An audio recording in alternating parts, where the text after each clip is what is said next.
എല്ലാവർക്കും തിയോളജിയ ക്ലാസ്സിലേക്ക് സ്വാഗതം. വിശുദ്ധ മർക്കോസിൻ്റെ സുവിശേഷത്തെ അധികരിച്ച് കഴിഞ്ഞ പ്രാവശ്യം എന്തിനാണ് വിശുദ്ധ മർക്കോസ് സുവിശേഷം എഴുതിയതെന്നും ഏത് അനുവാചകരെ ഉദ്ദേശിച്ചാണ് ആ സുവിശേഷം എഴുതപ്പെട്ടതും എന്നുള്ളതിനെക്കുറിച്ചുള്ള ക്ലാസ്സുകൾ നാം കണ്ടു കഴിഞ്ഞു. ദൈവപുത്രനായ യേശുക്രിസ്തുവിൻ്റെ സുവിശേഷത്തിൻ്റെ ആരംഭം എന്ന് പറഞ്ഞു തുടങ്ങുന്ന സുവിശേഷം ഇവൻ സത്യമായും ദൈവപുത്രനാകുന്നുവെന്ന ശതാധിപൻ്റെ വിശ്വാസ പ്രഖ്യാപനത്തോടുകൂടി അവസാനിക്കുകയാണ്.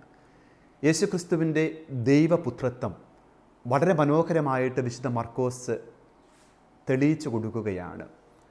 സ്വർഗത്തിൽ നിന്ന് പിതാവിൻ്റെ സ്വരമുയരുന്നു, ഇവൻ എൻ്റെ പ്രിയപുത്രനാകുന്നു.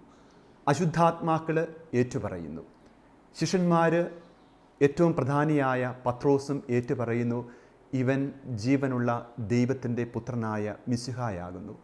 സുവിശേഷത്തിൽ ഉടനീളം ആരംഭം മുതൽ അവസാനം വരെ യേശുക്രിസ്തുവിൻ്റെ ദൈവപുത്രത്വം തെളിയിക്കുന്ന ദൈവശാസ്ത്രമാണ് മർക്കോസിൻ്റെ ഏറ്റവും വലിയ പ്രത്യേകത.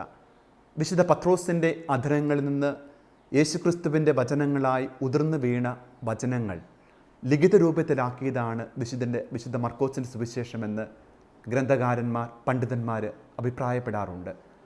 യേശു സംഭവത്തോട് ഏറ്റവും അടുത്ത് നിൽക്കുന്ന മർക്കോസിൻ്റെ സുവിശേഷം അതുകൊണ്ടാണ് ഏറ്റവും പ്രധാനമായിട്ട് തീരുന്നത്. മനുഷ്യപുത്രനായ യേശുക്രിസ്തുവിനെക്കുറിച്ചും ഏറ്റവും മനോഹരമായിട്ട് മർക്കോസ് അവതരിപ്പിക്കുന്നുണ്ട്.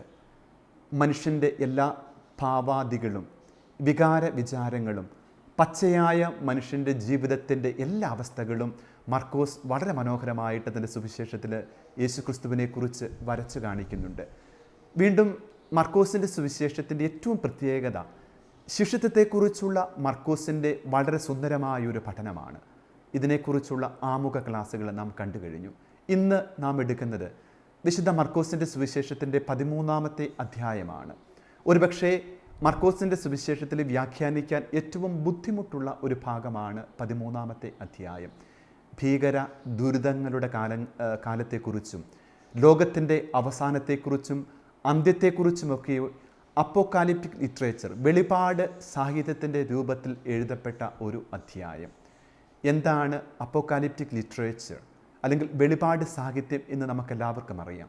വരാനിരിക്കുന്ന സംഭവങ്ങളെ ദൈവം മുൻകൂട്ടി വെളിപ്പെടുത്തുന്നതാണ് വെളിപാട് സാഹിത്യം എന്ന് പറയുന്നത്.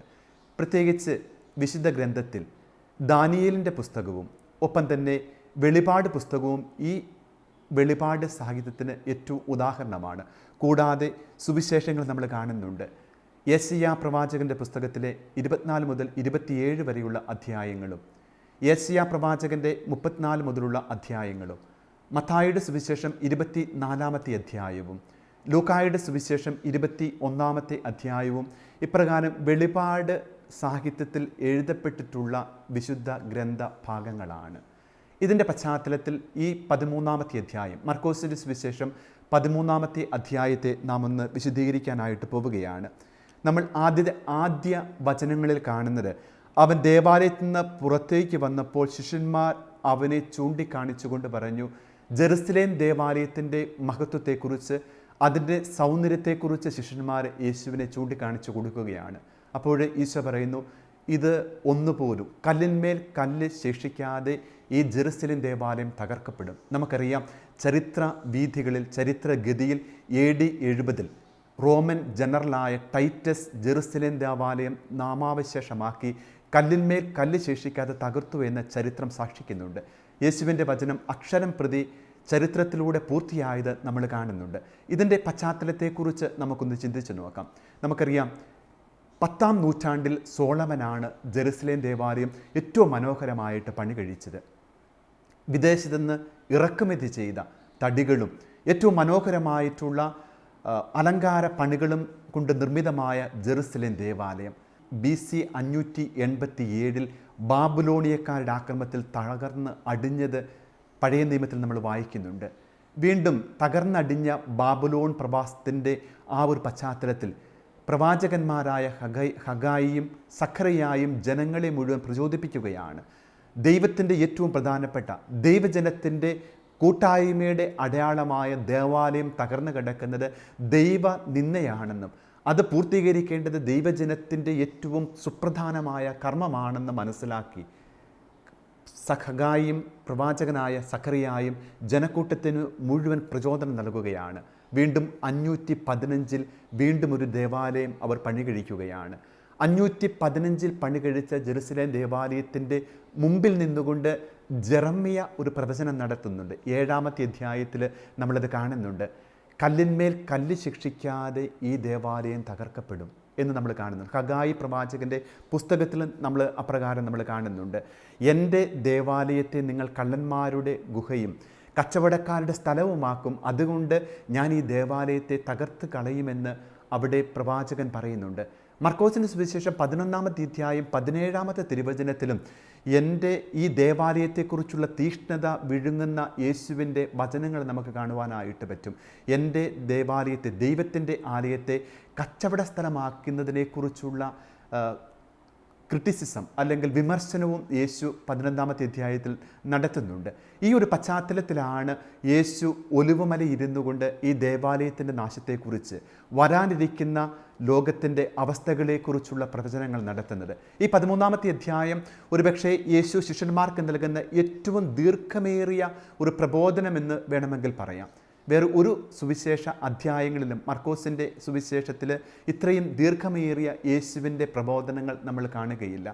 അതുകൊണ്ട് ഈ ഒരു അധ്യായത്തെ ഒരുപക്ഷെ യുഗാന്ത്യോന്മക പ്രഭാഷണമെന്നും അല്ലെങ്കിൽ യുഗാന്ത്യ പ്രഭാഷണമെന്ന് വിളിക്കാറുണ്ട്, അല്ലെങ്കിൽ ഒലിവ് മലയിലെ പ്രസംഗമെന്ന് പറയാറുണ്ട്. കാരണം ദേവാലയത്തിൽ നിന്ന് ഈശോ പുറത്തേക്കിറങ്ങി ഒലിവുമലയിൽ ഇരുന്ന് ദേവാലയത്തെ നോക്കിക്കൊണ്ടാണ് ചില പ്രവചനങ്ങൾ നടത്തുന്നത്.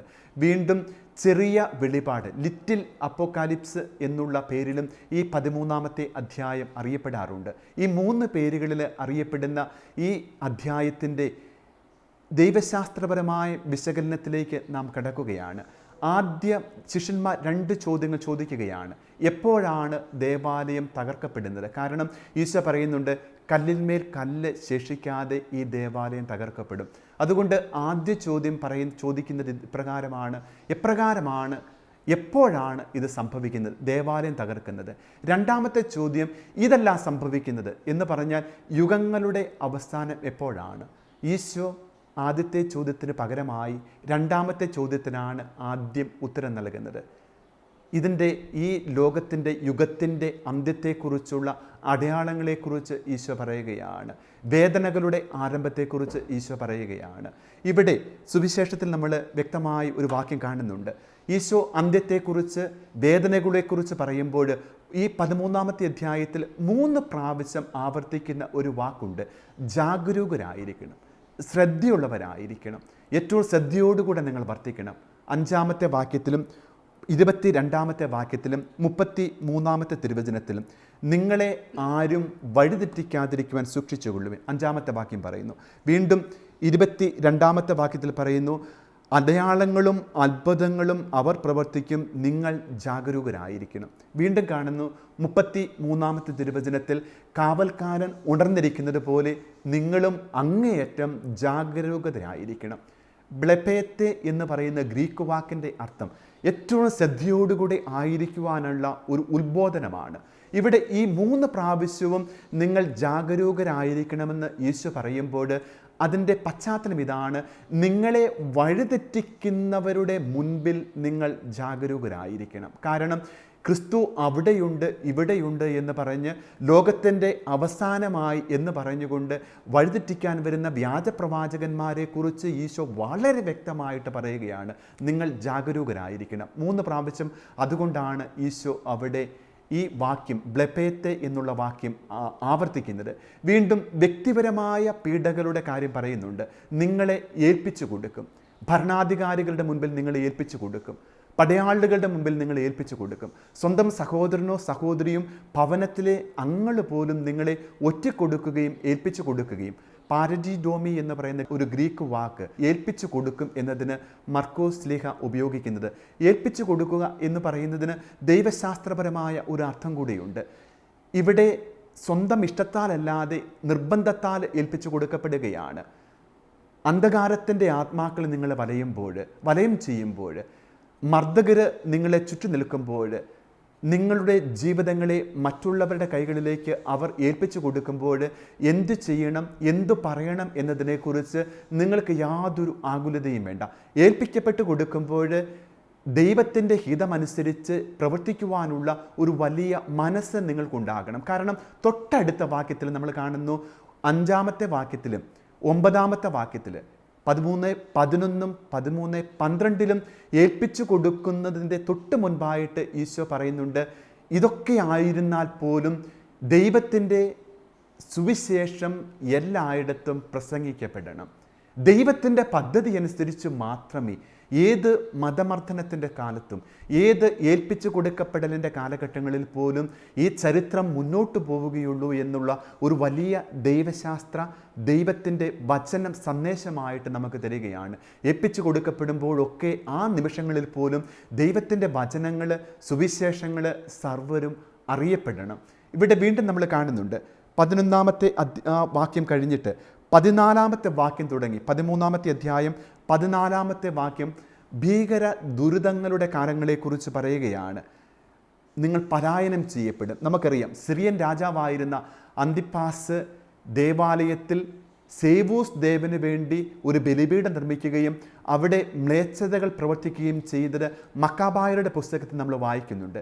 വീണ്ടും നമ്മൾ കാണുന്നുണ്ട്, AD 68, 67, 68 തീവ്രവാദികളായിട്ടുള്ള യഹൂദര് ജെറുസലേം ദേവാലയം പിടിച്ചടക്കുമ്പോൾ പലായനം ചെയ്യുന്ന യഹൂദ ക്രൈസ്തവരെക്കുറിച്ചും ജോസഫീസ് ഫ്ലാവിയൂസ് തൻ്റെ ചരിത്ര ഗ്രന്ഥത്തിൽ രേഖപ്പെടുത്തുന്നുണ്ട്.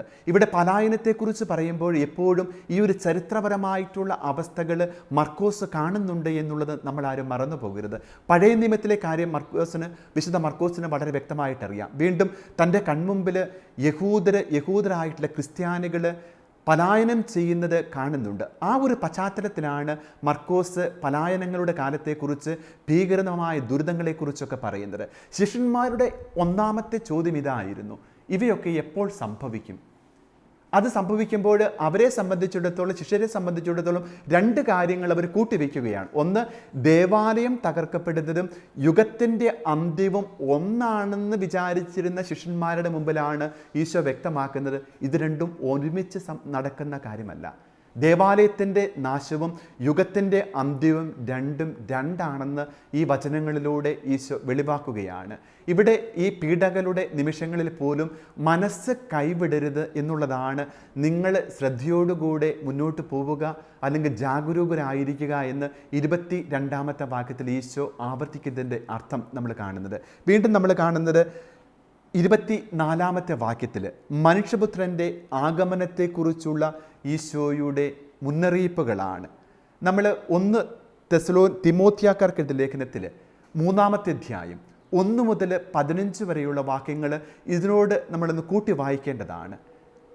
തിമോത്തിയോസിനോട് പൗലോസ്ലീഹ പറയുകയാണ്, യുഗത്തിൻ്റെ അന്ത്യത്തിൻ്റെ ലക്ഷണങ്ങൾ എന്തൊക്കെയാണ്?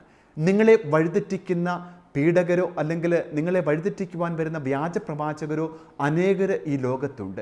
അതുകൊണ്ട് നിങ്ങൾ അങ്ങേയറ്റം ശ്രദ്ധയുള്ളവരായിരിക്കണം. തിമോത്തിയോസിനോട് അതുകൊണ്ട് വ്യക്തമായിട്ട് പൗലോസിലൊക്കെ പറയുന്നത് എങ്ങനെയാണ്, നീ ദൈവത്തിൻ്റെ വചനങ്ങൾ പഠിച്ചിട്ടുണ്ട്, ദൈവത്തിൻ്റെ വചനത്തിൻ്റെ ജ്ഞാനം നിനക്കുണ്ട്, അതുകൊണ്ട് എപ്പോഴും വഴിതെറ്റാതിരിക്കുവാനായിട്ട് നീ സൂക്ഷിക്കണമെന്ന്. 24-ാമത്തെ വാക്യം മുതൽ നമ്മൾ ഇപ്രകാരമാണ് കാണുന്നത്, അപ്പോൾ മനുഷ്യപുത്രൻ വലിയ ശക്തിയോടും മഹത്വത്തോടും കൂടെ മേഘങ്ങളിൽ വരുന്നത് അവർ കാണും. അപ്പോൾ അവൻ ദൂതന്മാരെ അയക്കും, അവർ ഭൂമിയുടെ അതിർത്തികൾ മുതൽ ആകാശത്തിൻ്റെ അതിർത്തികൾ വരെ 4 ദിക്കുകളിൽ നിന്ന് അവൻ്റെ തിരഞ്ഞെടുക്കപ്പെട്ടവരെ ഒരുമിച്ച് കൂട്ടും. 4 ദിക്ക് എന്ന് പറയുന്നത് ഈ ലോകം തന്നെയാണ്. ഗ്രീക്കിൽ ദിക്കുകൾക്ക് പറയുന്നത് ആദാം എന്നാണ്, ADAM എന്ന് പറഞ്ഞാൽ ലോകത്തിൻ്റെ 4 ദിക്കുകൾ എന്ന് പറയുന്നത് ലോകത്തെ മുഴുവൻ ഒരുമിച്ച് കൂട്ടുക എന്നുള്ളതാണ്. ഓരോ വാക്കുകളും അല്ലെങ്കിൽ ഓരോ അക്ഷരങ്ങളും ഗ്രീക്ക് ഭാഷയിലെ ആദാം എന്ന് പറയുന്നതിൻ്റെ ഓരോ വാക്കുകളും ഓരോ ദിക്കുകളെ സൂചിപ്പിക്കുന്നതാണ്. എന്ന് പറഞ്ഞാൽ അനാത്തലി കിഴക്ക്, ഡി എന്ന് പറഞ്ഞാൽ ദ്യൂസിസ് പടിഞ്ഞാറ്, പിന്നെ എന്ന് പറഞ്ഞാൽ ആർത്തോസ് വടക്ക്, വീണ്ടും അവസാനത്തെ അക്ഷരമായ എം എന്ന് പറഞ്ഞാൽ മെസാംബ്രിയ എന്ന് പറഞ്ഞാൽ തെക്ക്. അപ്പോൾ ഈ ഗ്രീക്കിലെ ഈ വാക്കിൻ്റെ ഓരോ അക്ഷരങ്ങളും സൂചിപ്പിക്കുന്നത് 4 ദിക്കുകളെ സൂചിപ്പിക്കുവാനാണ്. ഈ 4 ദിക്കുകൾ എന്ന് പറഞ്ഞാൽ ലോകത്തെ മുഴുവൻ ഒരുമിച്ച് കൂട്ടുക എന്ന് അർത്ഥവും. അപ്പോൾ ലോകത്തിൻ്റെ അവസാനത്തെക്കുറിച്ച്, യുഗത്തിൻ്റെ അന്ത്യത്തിൽ മനുഷ്യപുത്രൻ ഈ ലോകത്തെ മുഴുവൻ ഒരുമിച്ച് കൂട്ടുമെന്ന് പറയുമ്പോൾ സർവ്വതും ക്രിസ്തോന്മുഖമാകുന്ന ഒരു അവസ്ഥയെക്കുറിച്ചാണ് മർക്കോസ് സൂചിപ്പിക്കുന്നത്. കാരണം മനുഷ്യപുത്രനാണ് ഒരുമിച്ച് കൂട്ടുന്നത്. ദാനിയേലിൻ്റെ പ്രവചനം ഇതുമായിട്ട് അങ്ങേയറ്റം സാമ്യമുണ്ട്. ദാനിയേലിൻ്റെ പുസ്തകത്തിൽ മനുഷ്യപുത്രൻ്റെ ആഗമനത്തെക്കുറിച്ചുള്ള വ്യക്തമായ പഠനങ്ങളുണ്ട്. അതിന് തുല്യമാണ് മർക്കോസും പറയുന്നത്. മനുഷ്യപുത്രൻ സകലത്തിൻ്റെയും അധിനാഥനാണ്. അവൻ്റെ പദ്ധതി അനുസരിച്ച്, ദൈവത്തിൻ്റെ ഹിതമനുസരിച്ചാണ് ചരിത്രം മുന്നോട്ട് നീങ്ങുന്നത്. ലോകത്തിൻ്റെ എല്ലാ ദുഃഖങ്ങളെയും സർവ്വരെയും, ഒരാളെയും ഒഴിവാക്കാതെ സർവ്വരെയും ഉൾക്കൊള്ളുന്ന ദൈവത്തിൻ്റെ പദ്ധതി അനുസരിച്ചാണ് ചരിത്രം പോലും മുന്നോട്ട് നീങ്ങുന്നത് എന്ന് മർക്കോസ് വളരെ വ്യക്തമായിട്ട് നമ്മുടെ മുമ്പിൽ അവതരിപ്പിക്കുകയാണ്.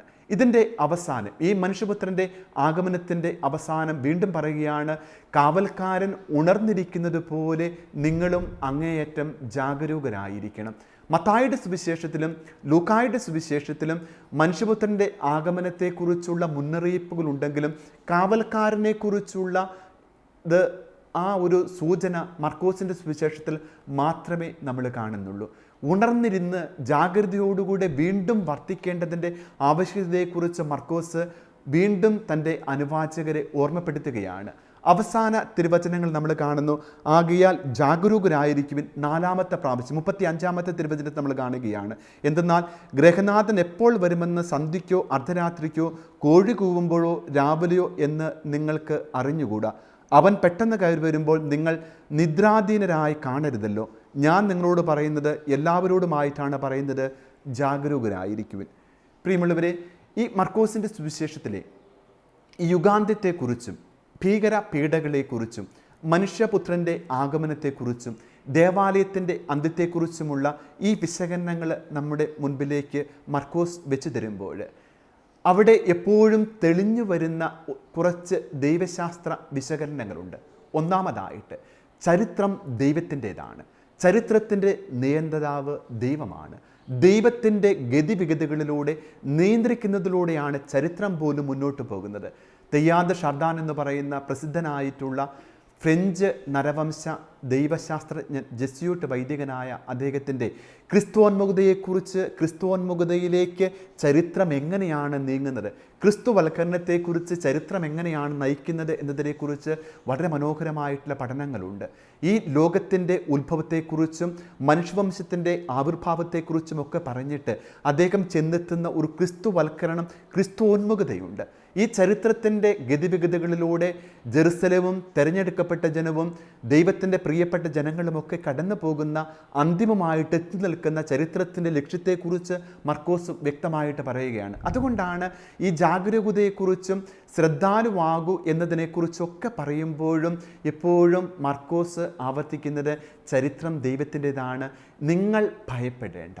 കാരണം ദൈവത്തിൻ്റെ ഇഷ്ടമനുസരിച്ച് മാത്രമേ ഈ ചരിത്രം മുന്നോട്ട് പോവുകയുള്ളൂ. വീണ്ടും ഈ വേദനകളുടെയും ദുരന്തങ്ങളുടെയും ഒക്കെ കാലങ്ങൾ സംഭവിക്കുമ്പോഴും നമ്മളൊന്നും അപ്രസക്തമാകുന്നില്ലെന്നും ദൈവത്തിൻ്റെ പദ്ധതി അനുസരിച്ച് വിളിക്കപ്പെട്ടവർക്ക് സർവ്വതും നന്മയ്ക്കായിട്ട് ദൈവം മാറ്റുമെന്നുമുള്ള ഒരു വലിയ ചിന്ത കൂടെ മർക്കോസ് നമ്മുടെ മുമ്പിലേക്ക് വരച്ചു കാണിക്കുന്നുണ്ട്.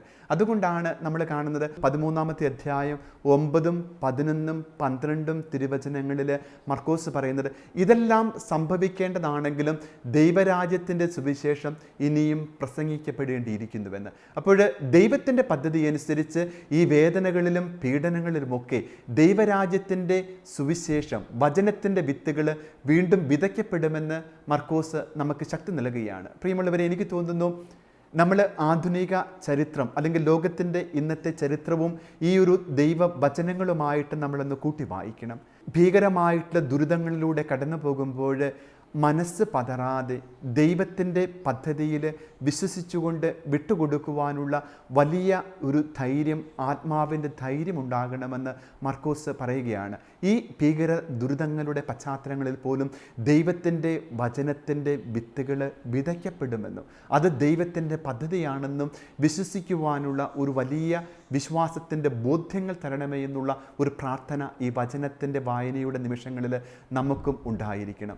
വീണ്ടും നമ്മൾ കാണുന്ന ഒരു വലിയ വേറൊരു ചിന്ത എന്ന് പറയുന്നത് മർക്കോസിൻ്റെ സുവിശേഷത്തിൽ കാണുന്നത് ഭീകര ദുരിതങ്ങളെക്കുറിച്ച് പറയുമ്പോൾ ഈറ്റുനോവ് അനുഭവിക്കുന്നവരെക്കുറിച്ച് മർക്കോസ് സൂചിപ്പിക്കുന്നുണ്ട്. ഇതെല്ലാം ഈറ്റുനോവിൻ്റെ ആരംഭമാണെന്നാണ് പറയുന്നത്. നമുക്കറിയാം, പ്രസവവേദന, ഈറ്റുനോവെന്ന് പറയുന്നത് അങ്ങേയറ്റം വേദനയുടെ നിമിഷങ്ങളാണ്. പക്ഷേ ഈറ്റുനോവ് ഒന്നിൻ്റെയും അവസാനമല്ല, ഒരു പുതിയ ജന്മത്തിൻ്റെ ആരംഭമാണ്.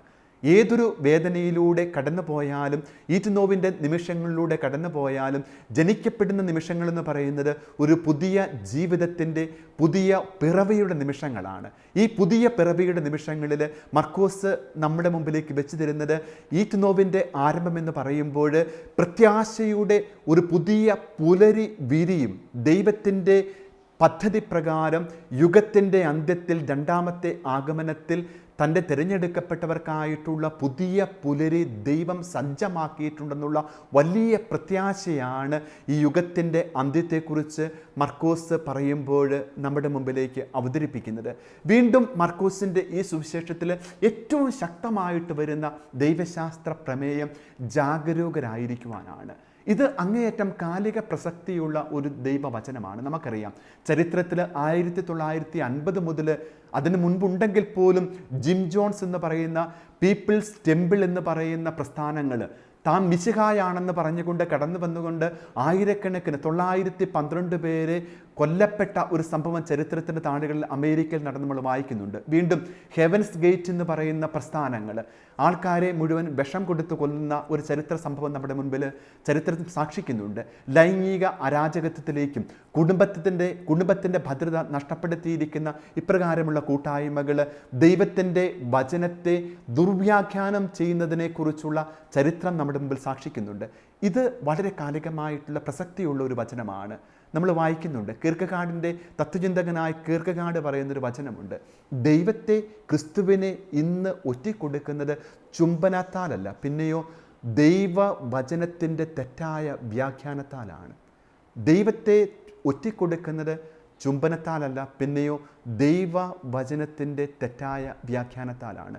ദൈവവചനം തെറ്റായി വ്യാഖ്യാനിച്ചുകൊണ്ട് കാലത്തിൻ്റെ അടയാളത്തെക്കുറിച്ചുള്ള ഭീതിപ്പെടുത്തുന്ന വാക്കുകൾ മാത്രം പറഞ്ഞുകൊണ്ട് ചരിത്രത്തെ നിയന്ത്രിക്കുന്ന ദൈവത്തിൻ്റെ പരിപാലനയെ മുഴുവൻ മാറ്റി നിർത്തിക്കൊണ്ട് തങ്ങളാണ് മിശിഹായാണെന്ന് പറഞ്ഞുകൊണ്ട് കടന്നു വരുന്ന വ്യാജ പ്രവാചകന്മാരെ കുറിച്ച് നമ്മൾ അങ്ങേയറ്റം ബോധമുള്ളവരായിരിക്കണം, ബോധമതികളായിരിക്കണം. പ്രിയമുള്ളവരെ, ഈ ഒരു ദൈവത്തിൻ്റെ ക്രിസ്തുവിൻ്റെ വചനം നമ്മൾ വായിക്കുമ്പോൾ, ധ്യാനിക്കുമ്പോൾ ചരിത്രം കർത്താവിനാൽ, ക്രിസ്തുവിനാൽ നിയന്ത്രിക്കപ്പെടുന്നുവെന്നും വേദനകളുടെ നിമിഷങ്ങളിൽ ഭഗ്നാശരാകാതെ ദൈവവചനത്തിന് വിട്ടുകൊടുത്തുകൊണ്ട് ജീവിക്കുമ്പോൾ ആ നിമിഷങ്ങളിൽ പോലും വചനം വിതയ്ക്കപ്പെടുകയാണെന്നുമുള്ള ഒരു വലിയ ബോധ്യങ്ങളിലേക്ക് ഈ ദൈവത്തിൻ്റെ വചനം നമ്മളെ കൊണ്ട് എത്തിക്കട്ടെ എന്ന് പ്രാർത്ഥിക്കുന്നു.